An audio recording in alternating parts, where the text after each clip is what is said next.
in the logical design team, we essentially design the IP Colossus chips.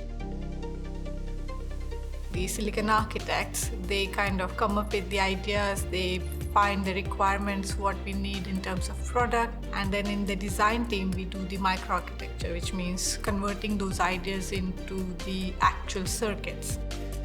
I write RTL code using a hardware description language, which is basically a software representation of circuits on the silicon chip. We'll deliver that to the verification and the physical design teams to actually build the chip.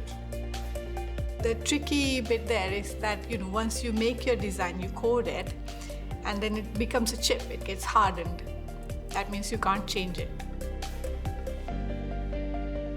One of the projects that I've been working on in the past year is basically creating new instructions or new logic for artificial intelligence. I really have to rely on my team members and their perspectives and wherever backgrounds they've come from, and also believe in myself too. You'd think that as an engineer you must be coding most of the time, but actually as a designer, most of the time you're like collaborating, talking, brainstorming, thinking, and sometimes coding.